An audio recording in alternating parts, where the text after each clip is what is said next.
it's a life awakening moment. You realize how big football is with that Rose Bowl experience. It's Hollywood.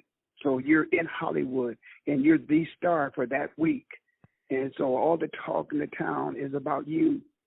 And it's like you have to pinch yourself to see, is this really real, you know? And but college athletics became showtime because now the games are worthy of taking time out of your schedule to plan to watch the games because the football was that good. The athletes were that good.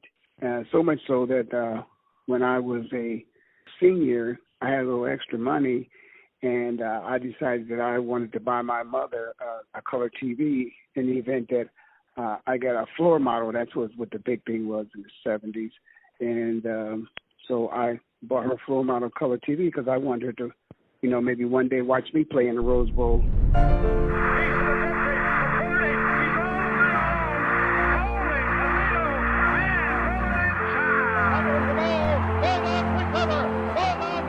Guess who? You read, that's who.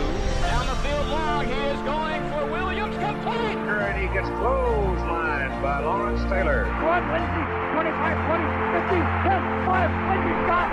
Lindsey stop! Lindsey stop!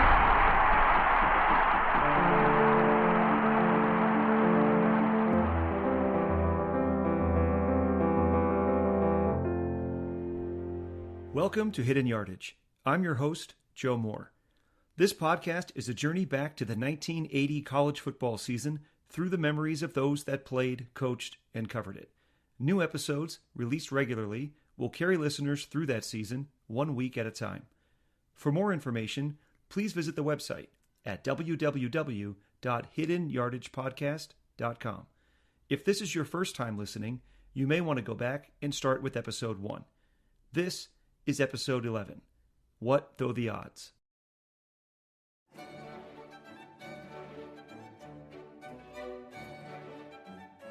Charles Holder moved to Pasadena, California from snowy Massachusetts in 1885. 3 years later, he founded the Valley Hunt Club, a private and elite society of wealthy residents that had relocated to the widening West Coast from the crowded metropolises of the East. In the winter of 1889, the club members celebrated their good fortune and good weather with a parade of flowered-covered horse-drawn carriages on the first day of the new decade. The festivities also included something called the Tourney of the Rings, in which mounted horsemen would ride full speed and try to bullseye their lances through rings of roses. The exhibition was entertaining, but it failed to gain the attention of the local newspaper. Eager for a celebration that would attract a spotlight, the club's newly formed Tournament of Roses Association decided to host a college football game. When the association's president proposed this idea to Fielding Yost, the head football coach of Michigan, he immediately accepted. Yost had spent the previous season coaching football at Stanford, but was forced to resign after a group of Western schools abruptly passed a rule saying all teams had to be coached by a graduate. Yost thought this sudden policy change was targeted at him and motivated by the other schools' jealousy of his success. He wanted revenge, the kind that could only be won on the gridiron against a West Coast school. In 1902, Yost and his Wolverines routed Stanford 49-0 in the first ever postseason college football game. The lopsided score ensured it would also be the last one for 13 years. Instead, the parade planners replaced football with chariot racing before finally bringing the football game back for good in 1916. In the next decade, a massive new stadium was built and lent its name to the then unnamed annual winter showcase that is now known by all as the Rose Bowl. It's unlikely that any of the actors in the creation of college football's first bowl game could have foreseen that their exhibition would start one of the sport's most wonderful, unique, and frustrating traditions. But for every orange, sugar, or cotton bowl, there was at least one cigar, oyster, or salad bowl that littered the carnival-colored graveyard of failed attempts at postseason football. Throughout the 1930s and 40s, some college football coaches and administrators pushed back against the growing glut of bowls. They argued that it needlessly extended the season, or that they were little more than a way for the corporate sponsors to make money. In 1949, a report from the Bowl Problem Committee revealed that some bowl games shared as little as 40% of their profits with the participating schools. The problem grew so large that in 1976, NCAA member schools met in St. Louis to vote on diluting the bowl system in favor of a postseason playoff that would determine a single champion. Although some coaches opposed this possibility, the loudest dissent came, unsurprisingly, from the bowl game officials themselves. These community leaders were used to being treated like kings every November when they'd arrive on campus, dangling a possible bowl invite to teams looking for exposure and a chance at on-field glory. In 1980, the Sugar Bowl representative arrived in Tallahassee before Florida State's game against Virginia Tech and must have felt like a conquering hero. Wine, cheese, and fruit awaited in his hotel room, complete with garnet and gold sheets. As he was treated to dinner by some of the city's finest dignitaries, a hotel maid left mints, a personalized message, and a miniature bottle of brandy on his pillow to wish him sweet Seminole dreams. This royal treatment was made possible not by the university, but by the football team's well-heeled boosters. But not all bowl matchmaking was quid pro quo. A complicated tangle of bowl tie-ins and conference rules created a dizzying picture of the bowl game pairings that lasted right up until the bids were handed out. This caused more than a little tension among the major bowls and their committees, as they raced each other to land the most attractive game and secure those teams with fan bases eager to gobble up tickets. An NCAA rule prohibited any discussion between bowl games and colleges until the third Saturday of November at 6 p.m., or at the conclusion of the team's game, whichever came first. However, that rule had never been enforced, and although the bowl lineup was not to be made official until the prescribed time, many postseason games had already secured their matchups through gentlemen's agreements and contingency plans leading up to the deadline, not willing to be scooped by their rival bowl committees. In 1980, as the third Sunday in November approached, 12 teams had one or fewer losses, and nobody had a clue what the bowl lineup would be. Although some bowls had agreements in place to host conference champions, at-large spots in the orange, sugar, cotton, and all the lower-tiered bowls still remained. Like a complicated mating ritual, bowl committees would make overtures to the desired teams to determine their interest, sometimes granted in the form of a player's vote. Then, after a courtship between the bowl representatives, boosters, and athletic departments, tentative plans were put in place for a partnership, while all watched to see if the players could uphold their end of the bargain on the field. On bid day, it was not uncommon for a bowl game to have representatives at multiple stadiums, frantically phoning each other and the selection committee on payphones to ensure that they would be standing in the correct locker room with open arms when their coveted team arrived. Although the postseason produced a financial windfall for the participating teams, including $18 million after the 1979 season, the bowl games, first designed to simply draw tourists to warm weather destinations, had grown into an inelegant and imprecise stand-in for an actual system to determine a champion. Starting in 1969, the panel of Associated Press sports writers that voted to crown a national champion moved the season's final poll to after the bowl games were played. And when that 1976 college football playoff vote mentioned earlier failed to pass, the bowl games were the best the sport had to offer to name its champion. It was no guarantee that the current system would produce a satisfying matchup to feed the fans' desire for a true champion. Only 5 times had the bowl games paired the number 1 and 2 ranked teams in the country, and 2 of those were in the Rose Bowl, when the Pac-10 and Big Ten champions just happened to occupy those spots. By November of 1980, everybody was chasing top-ranked Georgia. Hot on its heels were Alabama and Notre Dame, both being courted by the Sugar Bowl for a potential meeting with the Bulldogs. But there was much more than a bowl game on the line when the two teams met in Birmingham. Head coaches Bear Bryant and Dan Devine may have been the 2 winningest active coaches in college football in 1980, but both men found themselves filling the role of grief counselor ahead of their Week 11 matchup. Alabama and Notre Dame had entered the month of November undefeated, but both were stung by shocking upsets that cost them their perfect records and the top ranking. First, the Crimson Tide's 28-game winning streak was snapped in a 6-3 loss against Mississippi State, the Bulldogs' first win over Alabama since the 1950s.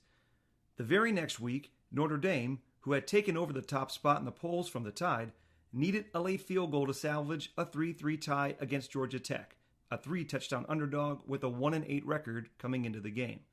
What had been touted as a game of the century just 2 weeks earlier was now considered an elimination game in the national title hunt. Getting their teams to focus on the opportunity that lay ahead and not the ones already missed, would be as important as any X's and O's that Devine and Bryant might devise. If only they could borrow some of the fans' energy, Bama might be favored by 100. Tuscaloosa and the entire Yellowhammer State had been looking forward to Notre Dame's visit for months, and likely longer than that. For the first time ever, the Alabama campus bookstore sold merchandise with another team's name on it, an honor not even afforded bitter rival Auburn. Students could pick up green derbies that said, "Damn Notre Dame," or t-shirts printed with shamrocks and the invocation, "Hail Mary, full of grace, Notre Dame's in second place." And in election year, one Tide backer was overheard saying, "I'd vote for Iran before I'd vote for Notre Dame."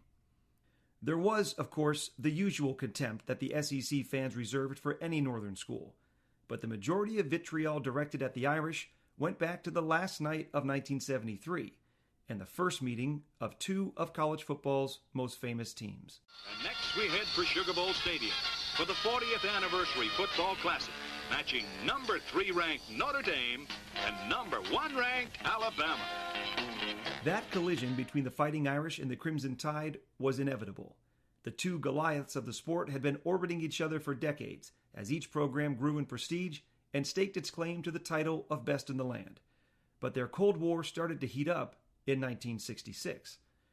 That year, Alabama was the defending champion and finished the season as the only unbeaten and untied team. It crushed its opponents by an average of 3 touchdowns and allowed just 4 points per game. So good was the Tide that when asked how it felt to be the best football team on the planet after winning the first Super Bowl, legendary Packers coach Vince Lombardi said, "I don't know. We haven't played Alabama yet." But when the season's final poll votes were counted, it was Notre Dame that was awarded the national championship. The Irish in 1966, coached by Ara Parsegan, were a powerhouse in their own right, outscoring 3 top 10 teams on their schedule by a combined 101 points. But none of those wins would be as memorable as a 10-10 tie in November against second-ranked Michigan State in East Lansing. That matchup between the top 2 ranked teams in the country was called the Game of the Century and had drawn so much attention that ABC broke its own broadcasting rules to ensure a majority of Americans could watch it live and in color. The Irish had the ball late in the fourth quarter, with the score deadlocked at 10. Rather than risk a turnover, Parsegan told his team to run the ball and bleed the rest of the clock. The game ended in a 10-10 tie, but Notre Dame retained its number 1 ranking, even if their coach's reputation may have taken a hit. The season's final poll gave the Irish the national title, while Alabama sat at third behind Michigan State. Some felt that the Tide snub was punishment for still featuring a segregated football squad, and for the many ugly civil rights clashes that were taking place in Alabama around that time. Along with being seen as an undeserving champion, Notre Dame was a hated embodiment of the northern snobbery that so irked Alabamians. After the 1972 season, the temperature was turned up even hotter. Parsegan criticized Bear Bryant and his team for electing to face Texas in the Cotton Bowl instead of top-ranked and undefeated Nebraska in Miami. So, if you're keeping track, not only did Notre Dame rob Alabama of a title in 1966, but its coach, who was too scared to go for the win against Michigan State, dared to question the integrity of the great Bear Bryant. This meant war. In 1973, the two schools once again found themselves at the top of the polls and on each other's minds. Number 1 Alabama sent a clear message when its head coach told newspapers that his team had voted to play in the Sugar Bowl and had wanted to play undefeated and third-ranked Notre Dame. Ara Parsegan wasted little time responding that his team wouldn't back down from a challenge, and just like that, the sport's 2 most famous programs and its 2 best coaches were set to meet for the first time in a New Year's Eve battle in New Orleans for the national championship.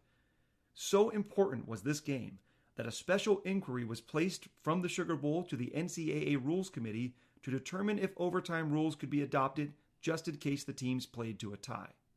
Impossibly, the game lived up to the hype. The Irish were 7-point underdogs, but came from behind 3 separate times and clung to a 1-point lead late in the contest. Backed up near his own goal line and expected to play it safe, Parsegan fooled everybody and called for a daring pass play to secure the victory. The following season, Alabama was again undefeated and ranked second after the regular season. Once more, the Tide squared off against an underdog Notre Dame with the national title on the line. And once more, Era and the Irish upset the Bear in Alabama and cost them a championship. In 1976, the Crimson Tide got a third crack at Notre Dame when it traveled to South Bend for a regular season tilt with the Irish.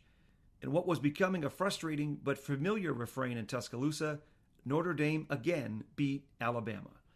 That brief but explosive history set the stage for the 1980 matchup between the two former number ones in Birmingham on November 15th.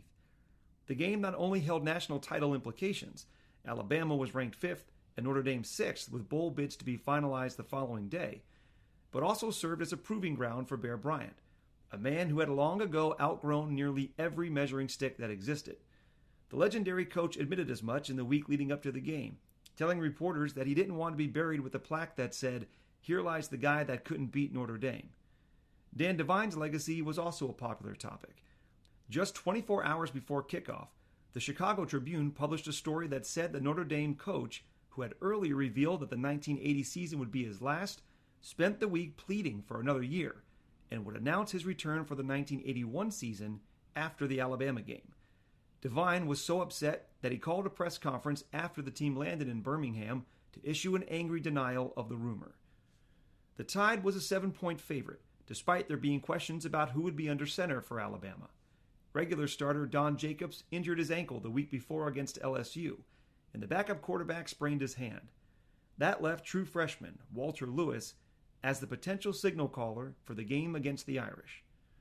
More than 78,000 fans packed Legion Field in Birmingham, most of them hoping that Bear Bryant could finally vanquish Notre Dame and keep alive hopes for a third straight national championship. Alabama received the opening kickoff and sent Jacobs onto the field. On the very first play from scrimmage, the Irish defense set the tone for what would be a bruising and defensive affair. In the locker room after the game, Major Ogilvie said of that first tackle, "I don't know if one play can set the tempo, but that first play showed me that Notre Dame was really ready to play football." The first quarter ended with neither team finding much success moving the ball, but a bizarre exchange in the second quarter provided the game's first scoring chance. With Alabama backed up deep in its own territory and facing a third and short, quarterback Don Jacobs collided with his tailback, and the ball fell to the damp AstroTurf, where it was gathered by Notre Dame's John Hankard. The stingy Tide defense grudgingly allowed the Irish to advance to the 1-yard line, where the visitors looked to score the game's first points. Carter, the deep man, out of the eye. Fumble! Alabama's claiming it. Alabama man comes out with it. Alabama's got the football. Pete Williams, the referee, pointing upfield, and Warren Riles is carrying the ball, and Notre Dame wastes a glorious opportunity to score. Alabama had dodged a bullet, but with the offense back on the field, disaster again threatened to sink Jacobs and the Tide. 2nd down and 8. Fumble! Notre Dame's got it back. Got Zedek on the loose football. Alabama mishandles the ball. Keith, I cannot believe it. The quarterback, Don Jacobs, is riding and reading the defensive tackle. Watch his head. Watch his head. Look at the defensive tackle. Now when he turns back to try to find Jones, the halfback, the ball is laying on the ground for Notre Dame recovery. The Irish would not be denied again and capped the 3-turnover flurry with a touchdown run by Phil Carter to put Notre Dame out in front 7-0. Neither team threatened again before halftime. The first half was a masterpiece for those that enjoyed defense. Alabama had earned just a single passing yard, and Notre Dame held the lead despite being outgained and averaging only 2.5 yards per play. Prior to Saturday, Bear Bryant had squared off against Notre Dame 3 times, and all 3 times his team trailed at the half. The 1980 edition of the rivalry followed that script after 30 minutes, but Bryant, with Sugar Bowl hopes and his legacy on the line, would turn to an unknown freshman quarterback in a desperate attempt to rewrite history and ignite his offense. In 1880, exactly 100 years before the events of this season, a tiny community with a Baptist college in the Piedmont region of North Carolina was incorporated as the town of Wake Forest College. In 1909, it lost the word college from its name.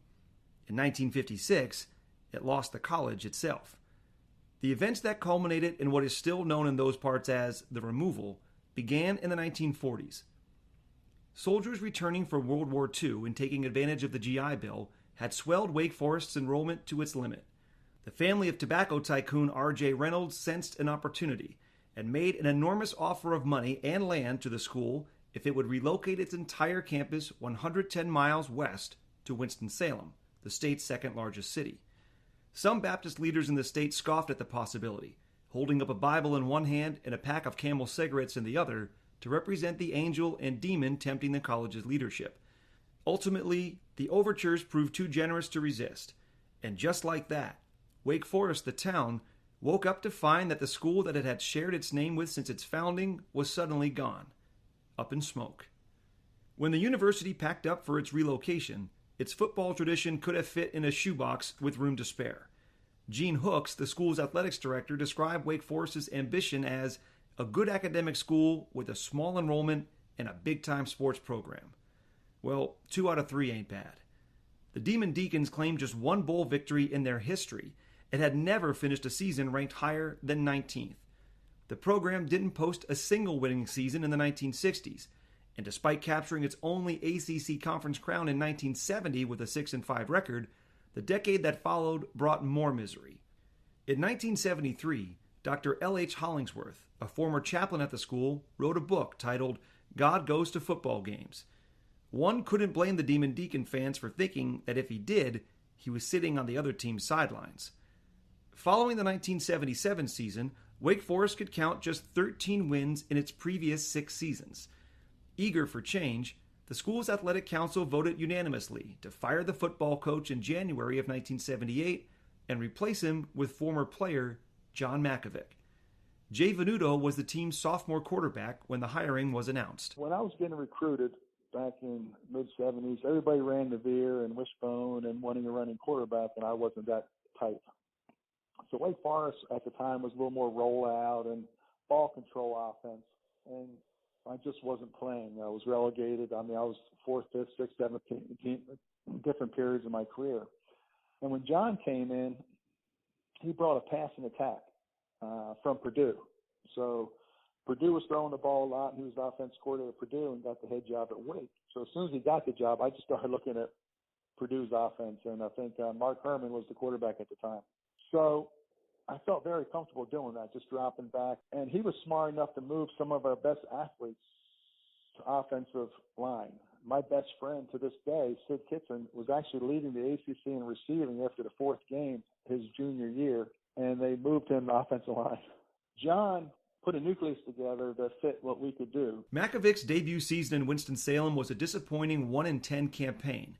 But in 1979, despite being named the country's 2nd worst team in a preseason ranking by Penthouse magazine, Wake Forest finished 8-4, the most wins in school history.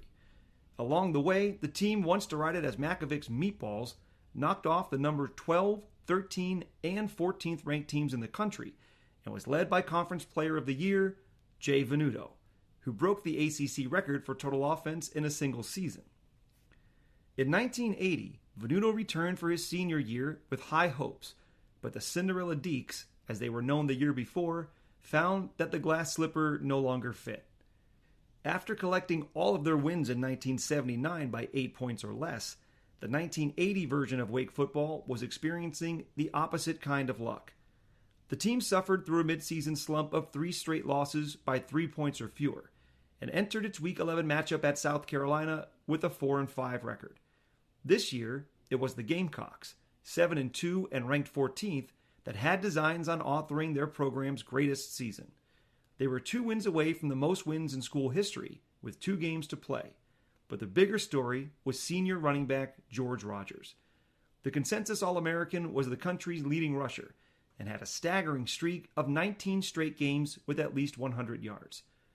2 weeks earlier, he had been outshined in a duel with Georgia's Herschel Walker, but it had done nothing to slow the momentum of his Heisman campaign. While South Carolina fans would have to wait another few weeks to learn if their star tailback would win the sport's most prestigious award, they would waste no more time before immortalizing Rogers and his number 38 jersey. At halftime on this November Saturday, before a raucous crowd of 55,000-plus Gamecock fans, Rogers would become the only living player and just the 3rd man in school history to have his jersey retired. While Carolina fans anticipated a once-in-a-lifetime coronation against the 3-touchdown underdog Demon Deacons, Wake Forest senior quarterback Jay Venuto was planning his own unforgettable day. When I sat on the bench Friday before the game, in pregame, as we're warming up the day before, I said, I'm going to have my best game I've ever had at this stadium because I love the stadium, and I just wanted to do it. I just said, I'm not going to play cautious. I'm just going to play hard, make my reads, throw the ball downfield, and just see what happens, and not play a little timid, a little, conservative. I only have 2 ball games left in my career, and I'm going to just air it out. If Venuto's premonition came true, he wouldn't be the only person accused of seeing the future. Carolina head coach Dan Carlin told reporters earlier in the week that he expected Wake Forest to rely on its passing attack, and his defense could be in for a long afternoon. If only he knew how right he would prove to be. It had been raining all weekend in Columbia, and by the time the Gamecocks kicked off under a gloomy sky at 1:30 in the afternoon on Saturday, the AstroTurf field at Williams-Brice Stadium resembled a low-country swamp. The soggy conditions only added to Venuto's confidence. I mean, it was such a downpour rain that the expectation is you don't have to be perfect because people know it's the weather. So we just threw the ball, and the defense became conservative because they would sometimes let the receiver catch the ball and just ensure the tackle instead of fighting for the ball and slipping and falling down. There's one great thing about offense. If a receiver falls down, it might be an incomplete pass. If a defensive back falls down, it's a touchdown.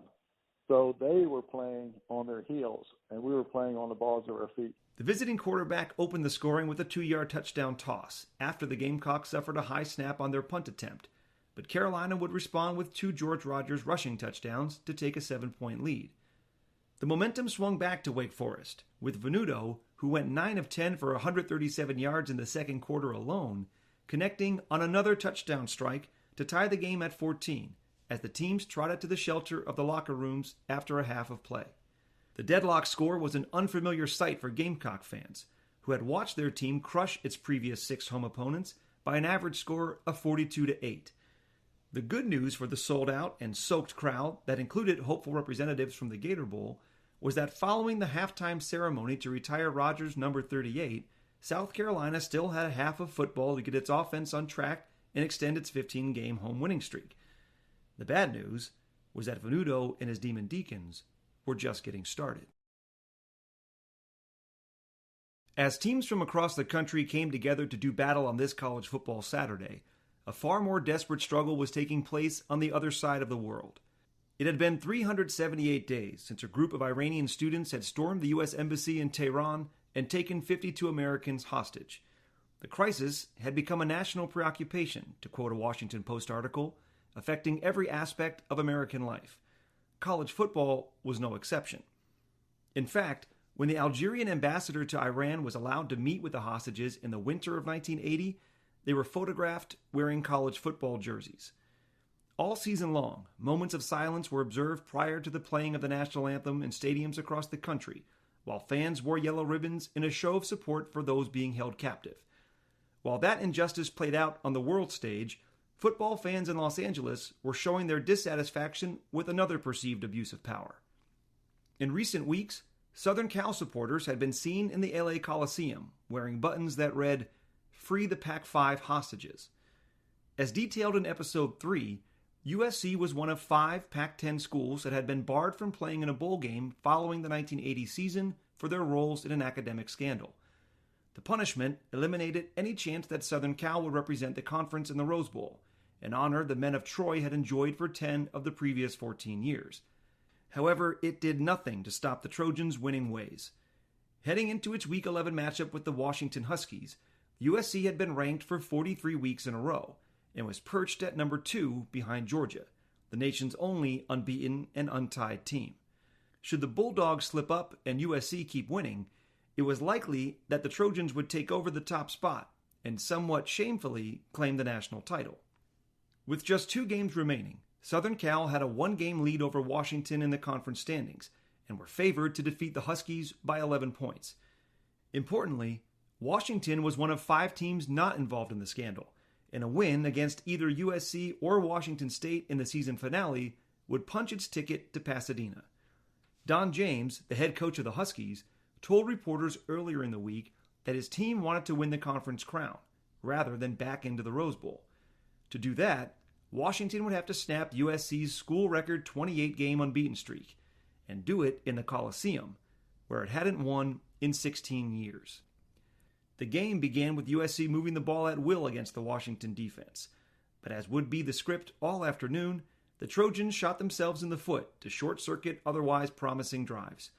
Quarterback Gordon Adams was responsible for 2 turnovers in the first quarter, and when the Huskies took a 3-0 lead, it was the first time that Southern Cal had trailed in a ball game all season. The second quarter went from bad to worse, with Adams tossing another interception before being sacked and knocked out of the game with a knee injury. The score was 3-3 at halftime, and USC coach John Robinson remembers what he told his team to try and turn things around. Halftime for us, we tried the best we could. When a game goes poorly and you're unable to change it, you really, I think that's one of the jobs of a coach at halftime, to say, hey, things are going badly, we've got to find a way to change. We couldn't get it done. We talked at halftime about relaxing. We said, hey, boy, we couldn't be any worse than we were in the first half. Well, we were in the second half, but we tried our best to try to relax and say, hey, let's just have confidence in ourselves and believe in what we're doing. And yet, in the second half, things really didn't change much. In fact, they got worse, if anything. Washington took the lead with a 73-yard punt return touchdown and added another score after the Trojans threw their 3rd interception of the day. The final score was Washington 20, USC 10. Southern Cal finished the game with a staggering 8 turnovers and tasted defeat for the first time in more than 2 years, despite outgaining its opponent by almost 200 yards. The Husky players carried their coach off the field on their shoulders, feeling vindicated that they had rendered all talk of a supposed tainted Rose Bowl premature. Washington would finish its season the following week with a victory in the Apple Cup against rival Washington State, and await the winner of the Michigan-Ohio State game. For USC, the Trojans were no longer title contenders, but they still could have a say in which team would ultimately hoist the trophy. Southern Cal would end its season with the annual rivalry game against unbeaten Notre Dame. The Irish could very well enter that contest with their own title hopes, but would first need to hold on to its 7-point lead against Bear Bryant and Alabama. The Alabama and Notre Dame game had drawn more attention from the media than any regular season college football game in memory. Writers from 81 newspapers in 22 states were on hand at Legion Field in Birmingham to observe the matchup. The week before the big game, a newspaper in Tuscaloosa sent a columnist north to visit the home of the Fighting Irish in South Bend. So impressed was the writer by the picturesque campus that he wrote, "If I have a child, I'd want him to go here." When he arrived home, his wife confronted him and said bluntly, "No child that passes through my womb is going to Notre Dame." The first half of the game did nothing to soften the animosity towards the Fighting Irish that seemed to grow on the pine trees in the Yellowhammer State. The Irish led the Crimson Tide 7-0 as the third quarter began, and the Bear had pulled his injured and struggling senior signal caller in favor of the freshman Walter Lewis. The speedy Alabama native led his team down the field in the first drive of the second half, but a badly missed field goal attempt ended the threat. Notre Dame was content to play conservative, even twice punting on 3rd down, rely on its defense, and avoid any mistakes that might hand momentum over to Alabama. When the Irish did threaten to open up a 2-score advantage, the Tide rose up to block a field goal and keep the game within striking distance. With less than 4 minutes to go in the game, Bama faced a 4th and 1 at the Notre Dame 37, but was stopped short by a Notre Dame defense that had not yielded a touchdown in 20 straight quarters. The end finally came with less than a minute to go, when Lewis, his jersey completely torn in half from the ravaging he withstood all game from the snarling Irish defense, fumbled the ball back to Notre Dame near midfield. The final score was 7-0, just the second time a Bear Bryant Alabama team had been shut out at home. The Irish players ran off the turf at Legion Field with their undefeated season still intact. Awaiting them in the locker room were representatives from the Sugar Bowl, as well as Notre Dame athletic director Moose Krause. He was wearing one of the Bears' trademark houndstooth hats that was given to him by the Alabama coach at a dinner in New York City years before. He'd worn the hat all 4 times his team had played against Bryant and told reporters, "This hat is undefeated." The Irish still had 2 games left on their regular season schedule, but could now accept the bid to play in New Orleans against Georgia, the nation's only other unbeaten team. Twice beaten Alabama would accept an offer to appear in the Cotton Bowl against Baylor, the champions of the Southwest Conference.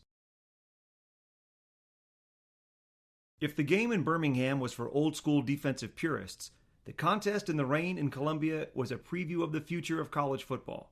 South Carolina and Wake Forest entered the second half of their game knotted at 14, but points would not be at a premium on this day. In just the first 4 minutes of the third quarter, each team added another touchdown, and the score stood tied at 21. After an exchange of field goals, the game was once again tied as the fourth quarter began. Wake Forest quarterback Jay Venuto had told himself before the game that this would be his finest performance, and as the game evolved into a shootout, he remembers feeling like the conditions were perfect for his prediction to come true. It makes it more fun because it takes the pressure off you, meaning you have to score because they're going to score. And they're probably saying the same thing about us. George, offense, we have to score because Wake's going to score. And that's what makes the games fun. It's when it's a dogfight, like the Maryland game, 11-10. You make one mistake, and you might lose the game because you're not moving the ball well, you're not scoring, neither team's scoring. So you have a tendency to play a little more conservative. I think both teams played lights out, knowing that, we have to because the other side's going to score. So we can't, be lethargic. We can't just run the ball for 2 or 3 yards. You have to open up your offense, and that's why I say that personally it was the most fun I've ever had playing football. The Gamecocks surged ahead 31-24 on a Gary Harper touchdown pass, but the Deacons answered quickly to force the fourth tie of the game on a 43-yard Venuto touchdown connection. Following a quick 3-and-out from Carolina, Venuto tossed his fourth touchdown of the day to put the visitors ahead 38-31. Venuto's dream day was turning into a nightmare for the Gamecock fans. South Carolina entered the game just one victory shy of the school record for wins in a year, and had Gator Bowl representatives on hand hoping to extend an invite. Heisman Trophy frontrunner George Rogers was having his usual impressive day, eclipsing his own school record for yards in the season. But a loss to unranked Wake Forest would surely mar what was scheduled to be his crowning day. Trailing by 7 with 3.5 minutes to play, South Carolina needed an answer. Instead, Gary Harper's pass was intercepted by Pierre Brown and returned to the Gamecock 23-yard line. Carolina's emotional senior quarterback, who admitted to crying in the locker room before the game, was greeted by jeers from the home fans as he trudged back to the bench. Across the field, the visiting team quarterback was ready to put the finishing touches on the upset when his head coach asked him a question he's never forgotten. I have gone over this probably 1,000 times since that day. We tried on the field, and before we tried on the field, Makovic says to me, he says, "Do you want to throw one more touchdown pass?" Because I'm a coach's son. And I know sometimes he gets hung up with a moment. And being a coach's son, I'm thinking, what would a coach do in this situation? I said, no. I said, we're in field goal range. Let's run the clock. And if we get a first down, the game's over. But if we throw on a rainy day and something bad happens, then they're right back in the game. And that's me as a quarterback coach, not playing timid, but thinking like a coach, because my dad was a coach. And in retrospect, I should have listened to John. He's the coach, and try to throw it right away on first down, the fifth touchdown pass, and put the game out. But I convinced John, I don't know if I convinced him, I just gave my thoughts, that give a chance to kick the field goal to steal the game.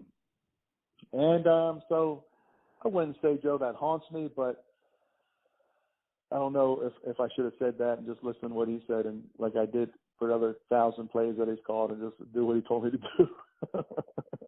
3 straight runs gained 8 yards, but Phil Denfeld's 32-yard potential game-winning field goal attempt sailed wide to the left, and suddenly the Gamecocks had life again. Harper, trailing by 7 and eager for redemption, began the desperation drive with an 18-yard completion. Then, with just a minute left, came the play that would bring Harper back in the good graces of Carolina fans. You didn't see the film on it. Harper throws a long bomb. It bounces off Pierre Brown's head, and they catch it on a dead run and score. It either bounced off his head or his top of his shoulder pad, but it bounced off of him straight up in the air, and the receiver caught it on a dead run. It was like, wow. Sometimes stuff like that happens. I wouldn't say you're not supposed to win the game, but daggone, that's tough to swallow. Now trailing by just one, the Gamecocks left their offense on the field to attempt a 2-point conversion. Opting to put the ball in the hands of Harper rather than give it to Rogers, coaches called a pass play borrowed from Michigan when the Wolverines ran it for a touchdown against Carolina back in September. It worked once again, and the Gamecocks took the lead 39-38. Venuto would have one more chance, but despite setting school records for attempts, completions, yards, and touchdowns in the game, he was unable to muster any last-minute magic. The Demon Deacons would finish the season at 5-6 and see their third-year head coach John Mackovic leave Winston-Salem to become an assistant with the Dallas Cowboys.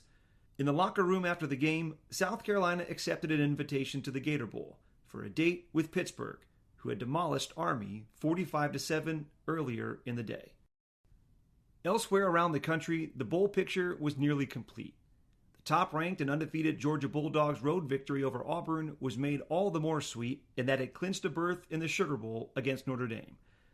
Georgia had hung a sign in its locker room that said payback, 2 years, no sugar, alluding to how Auburn had beaten the Dogs the last 2 years in a row to cost them a trip to New Orleans. The Tangerine Bowl would pair Maryland and Florida, while Texas and North Carolina would battle in the Bluebonnet Bowl. After rumors spread that Florida State might be shut out of a major bowl, the Noles accepted a return trip to the Orange Bowl against the Big 8 champion that would emerge from the Nebraska-Oklahoma game in Lincoln the following week. Any talk of bowl matchups and national title implications would be premature.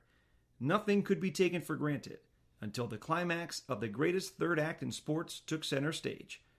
Rivalry Week was underway. Next week on the Hidden Yardage podcast, South Carolina seeks a record-breaking victory against rival Clemson in Death Valley, while Oklahoma's Barry Switzer engages in some mind games before his streaking Sooners try to spoil Nebraska's national title hopes. And in Columbus, Art Schlichter and the Buckeyes host the hated Michigan Wolverines with the Rose Bowl and a conference title on the line. The Hidden Yardage podcast is researched, written, narrated, and produced by me, Joe Moore. If you enjoyed the episode, please rate and review wherever you listen to podcasts. For a list of everybody that appeared in this episode and special acknowledgments, visit the website at www.hiddenyardagepodcast.com. There you'll find a full transcript of every show, as well as schedules, stats, and standings from the 1980 season. Please email your questions and comments to me at joe@hiddenyardagepodcast.com. This podcast is made possible through Moonlight Magic Productions. Thank you for listening.